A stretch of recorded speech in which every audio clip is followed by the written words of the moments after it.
Personal notice. Danger's my stock and trade. If the job's too tough for you to handle, you got a job for me, George Valentine. Write full details.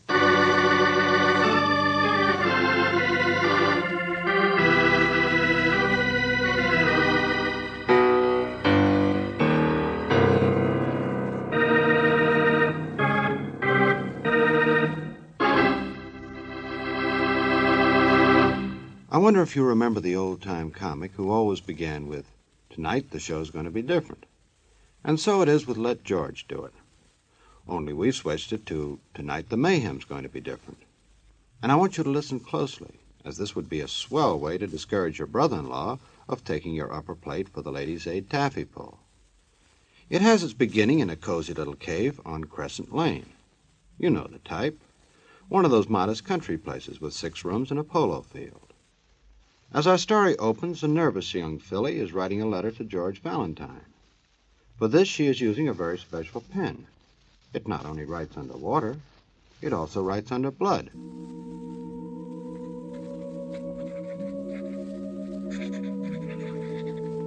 Dear Claire, I meant to write you so much sooner than this.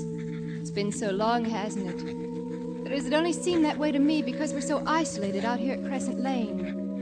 Anyway, I've known, of course, that you'd be here for the weekend tomorrow, you and George, and I've... Oh, hello, Avery, dear. It's all right with you, isn't it, to have them here? I meant to tell you that I'd asked them, but I guess I forgot all about it and... With me, I think it's a terrific idea.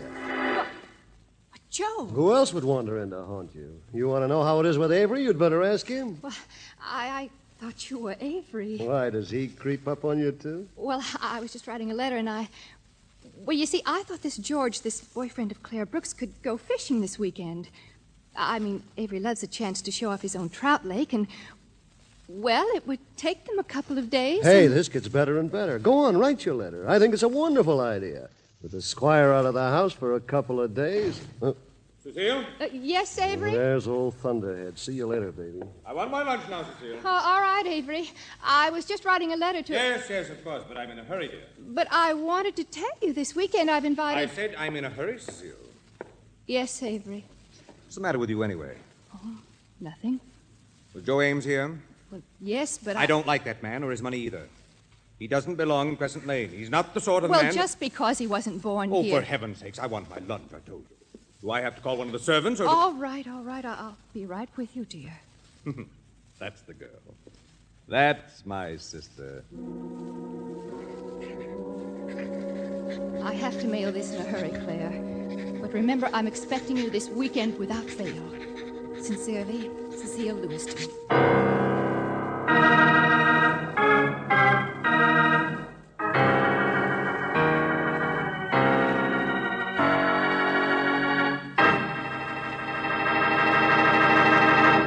This gal Cecile may have the whips, but she ain't so dumb. She figures by inviting Brooksy, Valentine's girl Friday, for the weekend, she will still have Joe Ames, her boyfriend, Monday. Wonder how the plan will set with Brother Avery, though. I bet not half so well as the plan my friend here has for you.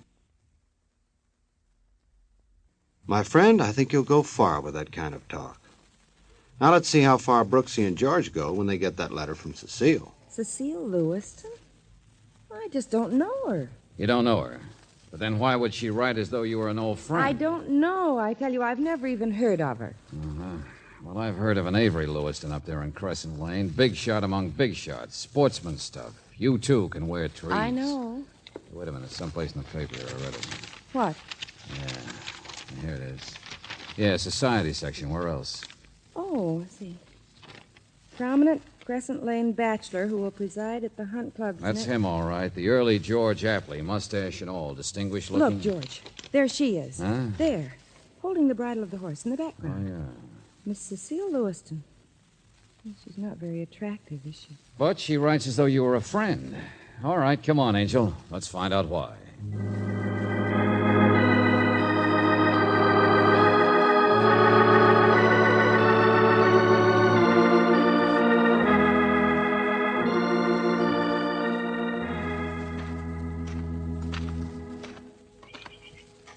Oh, I'm so glad you could come. It's certainly a beautiful place, all your gardens and the woods. But I'd still like to know Oh, where... yes, my brother's very proud of it. Well, aren't you too, Cecile? Well, it's really his. I mean, I've always lived here. Ever since my mother and father died, I was just a child. But my brother is... Well, it's sort of his. I always think of it that way. Here, we'll go in through here. Well, wait a minute. What about that letter of yours? Mr. Valentine, please don't ask any questions. You might as well ask him to stop breathing. I'll explain everything later. No. It's all right with me. What? No questions. Thank you. Come on. All right. But you've told your brother we were all friends of yours. Mr. Valentine, you Well, promised now, that's to... not a question. Just an observation. And you wrote the letter to Brooksy that way because he was watching you write it, maybe. So that makes your brother a curious kind of duck who looks over his shoulders. No, I mean... All right, never mind. I'm close enough. But why a full-grown woman would pull a childish stunt like that on her brother is But beyond you're me. wrong. I mean, Avery doesn't even know about you yet. I haven't had a chance to tell him. He was out all yesterday afternoon with a man named Joe Ames who's new here, and, well, this morning Hold it. Well, hello. Hi. We were just admiring your place. Oh, no. No, this is not Avery. I mean, this is Paul Merrill. Miss Brooks, Mr. Valentine. How do you hello. do? Oh, I'm sorry. Paul lives down the road. What do you want, Paul? If you're looking for Joe, he hasn't been by here this morning. Well, why'd I want him? I'm all through with Joe Ames. Why, what do you mean? Well, he got what he came here for, didn't he? The big tycoon with social ambitions. He's made the grade now. What's this? Huh? Oh, hi, Avery. Well, where are you? Right here in the study window. Oh, But what did you just say about... No, operator. Hang on a minute, will you? well, it was nothing important. Go on, finish your phone call. We'll walk around the porch and come inside. Avery, these are some friends Be of quiet, will you? Shut up. What? Avery! Nice guy. You know why Ames has been here, Cecile. You stay out of this. Yes, Avery. Well, all I meant And was... you don't know. Go on. What do you think it is, Paul? Oh, Avery, for gosh sakes, Joe Ames just bought my place, that's all. He what? Well, sure, I dropped by. I thought you might be interested. Yeah, now, Joe's made the grade, house in Crescent Lane. He bought up my second mortgage without telling anybody. Sort of had me over a barrel. What else could I do? Oh, I haven't signed any papers yet, but what's the difference? Who cares? I can't pay the taxes by just growing peaches. And Well, Avery, hey! Well, what the heck's the matter with him? Paul, please leave us alone. Get out of here, will you? Please, Paul, please. Well, sure. Take it easy. What a place. Everybody always upset all the time. Well, I'll see you later. Ames, Paul Merrill, hot tempers, social climbers. What kind of a thing is Mr. this? Valentine, something's wrong with my brother. I don't know what it is, but he's been like this for weeks. Just any little thing will set him off. I mean, he doesn't care about Paul Merrill selling his property any more than I do. That's what I wanted you to do this weekend. Take him fishing, make him get away from here. Why, Avery hasn't left this place for years, not even for horse shows out of town. Hey, slow down, will you? Tell Brooksy, not me. Oh, Mr. Valentine. Don't mind if I climb in the window, do you? I want to make a phone call. George, what are you talking about? A guy has to be pretty upset to just drop a phone without hanging it up. Oh. Hello, operator. Do I still want to talk to police headquarters? No, never mind, thank you. Police headquarters? Cecile, why would your brother be talking to... Cecile. George, she's gone. Yeah. Listen. Hey, 5 shots. Sounds like it's over in one of those sheds. Stay here, Brooksy.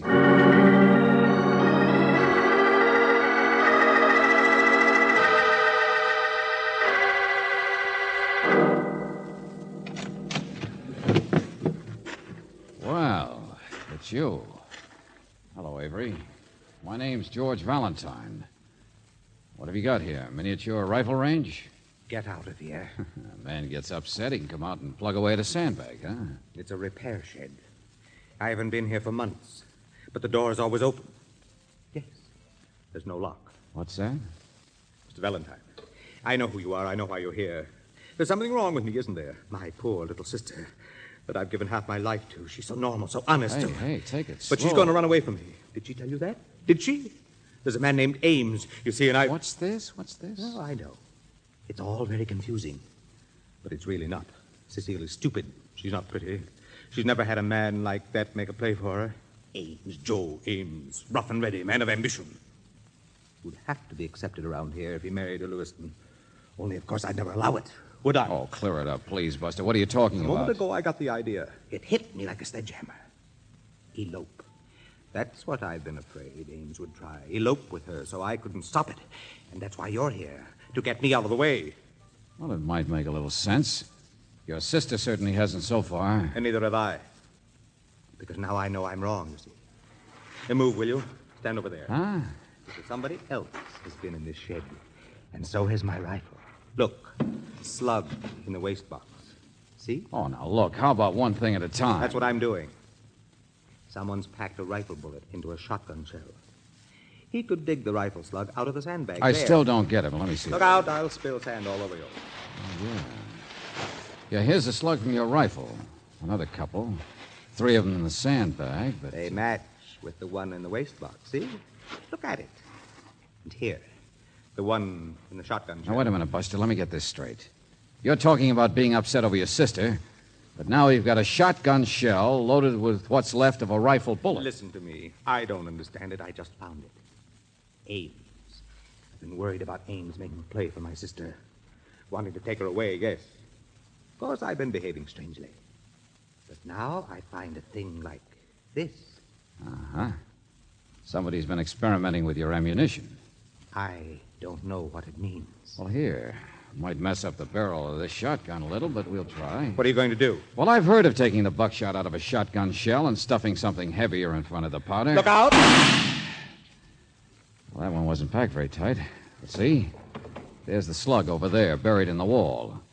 The slug that was originally fired from your rifle. George? George, where are you? Oh, yeah, and here, Brooksy. Don't tell anyone. It doesn't make any sense. I don't understand it. It doesn't make... I think you better come inside. Why? We've got a big enough mystery cooking right in here. Oh, George, listen. The caretaker's on the phone from the next estate. He says he was out in the woods and found the body of a man with a bullet in him. What? What's that? It was the body of Joe Ames.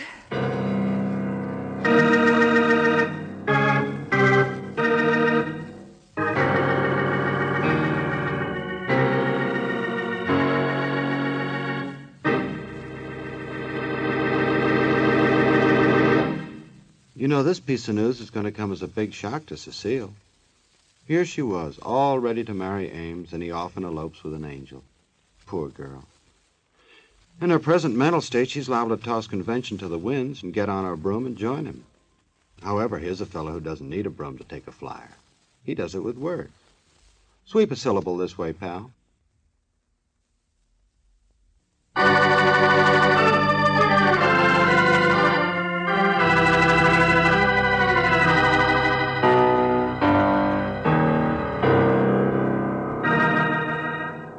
You remember the old saying, never go for a tramp in the woods unless you're wearing a bulletproof vest. Well, Joe Ames didn't. He went looking for a partridge and turned out to be the pigeon. Now, this made Brother Avery a happy little monster, as his cup ran over even at the mention of Ames. All of this came to pass just because George and Brooksy got a weekend bid from Cecile, a hysterical female who's just itching for a jacket that buttons down the back. 2 minutes in these surroundings would have told anybody to get your bustle back to town. But not our George. He took a shot in the dark and stayed. Meanwhile, someone took a shot in the woods and didn't. Was it murder? Was it suicide? I don't know. Mr. Worth, the local constable, thinks it was an accident. How about you, Brooksy? Avery Lewiston made some sort of a phone call to the police, or was going to earlier. Remember, George? I already asked Mr. Worth about that, Angel. Yeah, Avery's been pestering us, trying to find out all the facts about this Joe Ames. That's about all. Yeah, that's what he told me, too. What do you mean, facts about Joe Ames? Well, Ames has made a lot of money back east, you see. I guess Avery hoped somebody would tell him Ames was crooked. But Ames wasn't. Huh? Oh, no, of course not. You know, just a bit rough, ambitious. I don't know why Avery should have worried so much about it. He's got plenty. Nothing Ames could have done to him except to bring a little noise and progress into his precious Crescent Lane. Oh, no, there was something else. His sister. What? Skip it. It's all over. By the way, Valentine, I want you to show me this hocus pocus out in the shed. This shotgun rifle slug stuff. Oh, yeah, I'll get Avery. Yeah, that's what I mean. Let's clear it up.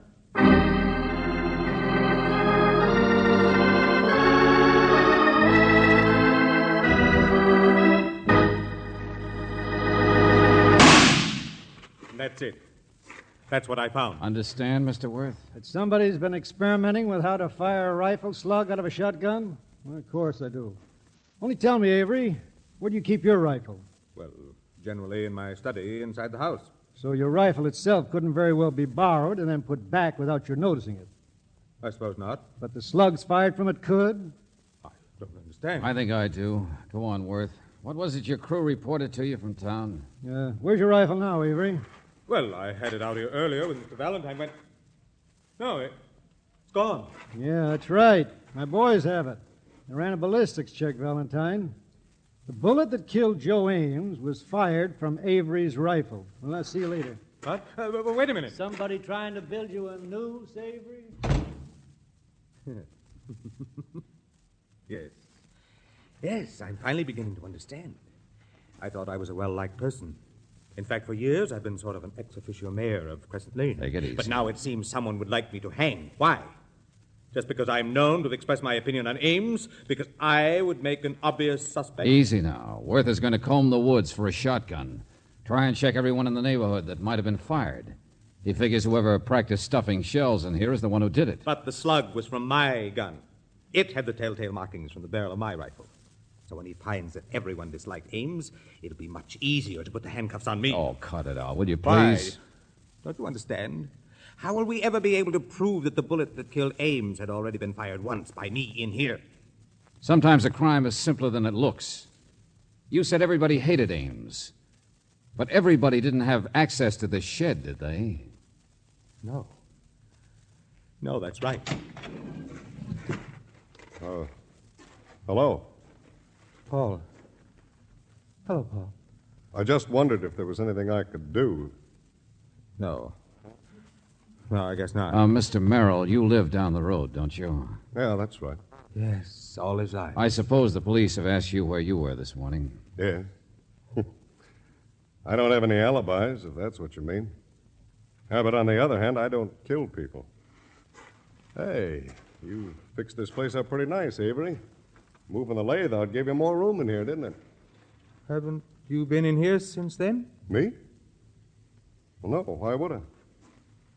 Now, what's going on anyway? I'm not interested in guns, if that's what you mean. But you're a neighbor. You're around here all the time. Well, now, let's get it clear. What do you mean? No, Valentine. It's ridiculous. Paul and I have nothing in common. As for my sister, she actually goes out of her way to avoid him. There must be others. I was thinking that Mr. Merrill and Joe Ames had something in common, that's all. What's that? Yeah, that business of the property. Oh. Oh, now, look here. He forced me to sell. What of it? I don't mind getting out of here. I've been full of Crescent Lane all my life, and I'm sick of it. Well, just because he didn't give me as much money as... Oh, I'm getting out of here. I'm sorry I can't help you, Valentine. Paul. No, let him go, Avery. It's about all over anyway. What? Yeah, sometimes a crime can be so simple. And the simple way is the only way I can figure it. Well, where are you going? Oh, what do you mean that To it's... see an old friend that I didn't meet until today. Your sister, Avery.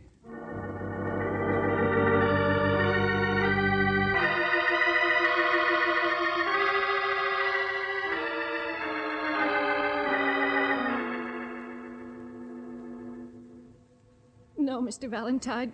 Please leave me alone. Please. Now, look, you lied to begin with when you wrote us your letter. And if you don't help me now... But Joe Ames was an awful man.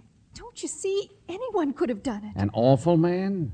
Ames has been around here for months, hasn't he? He wanted to buy some property. But even more than that, he wanted to marry you. George? Here, Brooksy, what'd you find? What have you been doing back there? I was in your room, Cecile. I had to go through the bathroom. The other door was locked. You have no right to... Well, if you won't tell us, we'll find out ourselves. Go ahead, Brooksy. She had 3 suitcases, all packed. Oh. There isn't anything left in her closet but a few things to wear over the weekend. No. Okay, so you were planning to get out of here. That is why you brought us out here, isn't it? To get your brother out of the way so you could leave. You must be scared to death of Avery. No, I'm not. It's just that I know. He didn't want you to get married. But I wasn't going to be married. You don't understand. This is your engagement ring, isn't it? I found it in your dressing table. Okay, Cecile, okay. Avery had already guessed it. He told me about it. Now, you tell us about it. No, I won't. I can't. You're protecting someone, aren't you? No, I'm not. Someone like yourself. What? Ames was murdered by a bullet from your brother's rifle. Avery? Avery, come in here. Oh, no, never mind him. He couldn't have been the one to try and frame himself, don't you understand? So it's someone else you're protecting. No. Oh, leave me alone. Oh, come on, Cecile. Let's go into town. What? Oh, George, she's so upset she's sick. The person she's protecting is Cecile. How many times do I have to say it? George. Well, who else would have access not only to that shed out there, but also to the study where Avery kept his rifle? Mr. Valentine. Oh, come on, sister. You can tell it to Mr. Worth at police headquarters. George, look out. She's... Oh, yeah, I've got her. Well, she just fainted, that's all. What is it? What happened? Oh, nothing. Brooksy, get on the phone. Call Worth. Tell him I'm on my way. All right, George. Then wait here for me. What are you doing with her? Cecile. She fainted, that's all. Never mind, I can get the door. Put her down. Valentine. She'll be taken care of, don't worry. Put her down, I said. I have. There's a doctor in jail. He can take... Get away from her!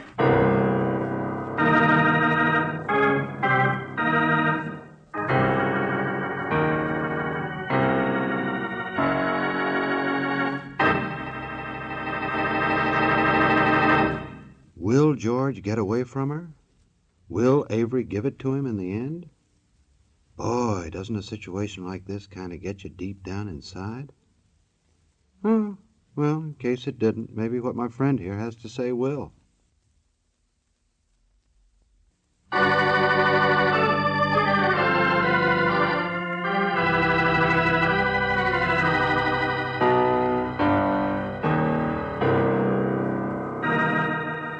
Now let's get back and see how George is making out.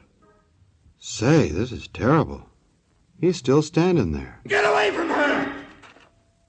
Well, where did you get the shotgun? Merrill's. Found it out in the woods.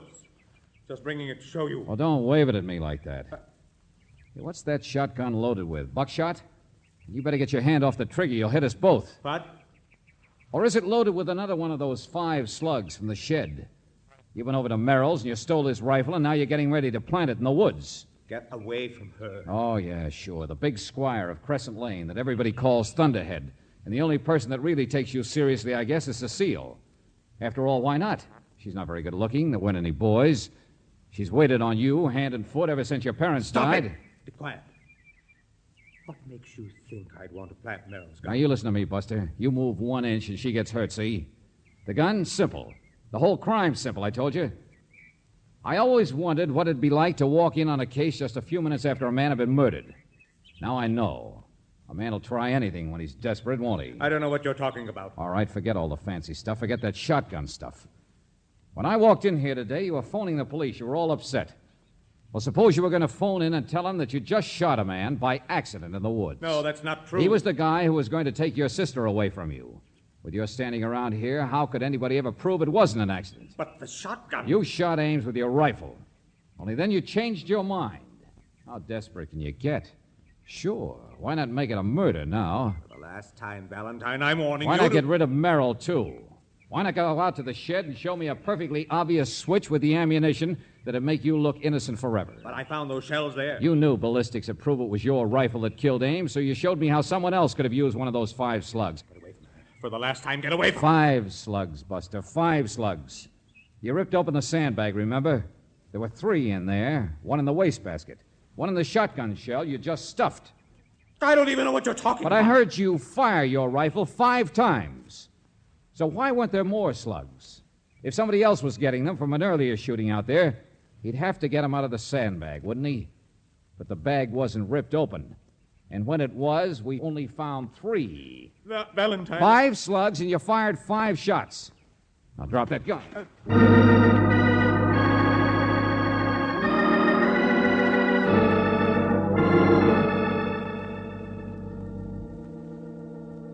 Oh, Mr. Valentine, I knew he must have done it. But I couldn't tell you what I knew. I couldn't. All right. Take it easy, Cecile. Your brother's a strange guy. I guess you know that better than anyone else.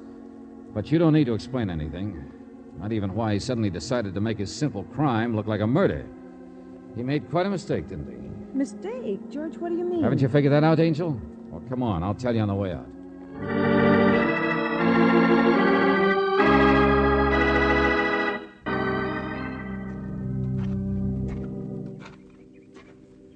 All right, think, Brooksy. Why didn't he just leave Ames' death as an accident? Why didn't he finish his call to the police? You remember what happened? Well, Paul Merrill was there talking about selling his property. Angel Cecile was planning to elope. Now, would the man she'd elope with buy property right near the murderous brother they were running away from? Oh. Yeah, that's what hit Avery like a sledgehammer. But on the other hand, why would Merrill be perfectly willing to sell at a bad price and get out? Now you have it. But she and Merrill were so cool toward each other. Well, if it was necessary to elope, it'd also be necessary to put on an act, wouldn't it? Avery never even guessed until that moment. It wasn't Ames at all. It was Merrill. And Avery started working to pin the murder on Merrill. Sure. Get rid of the real suitor who was going to steal his sister. But at least it ends happily. You see, now they can get together. Love always wins out. Huh.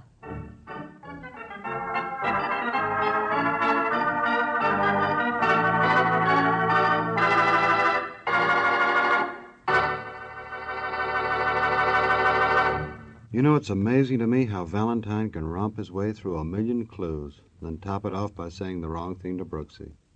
That poor gal's got enough frustrations for a sorority house. Oh, well, time will tell. And I've got just enough time to tell you that Robert Bailey plays George Valentine with Virginia Gregg as Brooksy. David Victor and Jackson Gillis wrote the story, and Eddie Dunstetter gave you a shot or two at the organ. Now, this is yours truly inviting you to another visit with Valentine, when you will again hear what happens when you let George do it.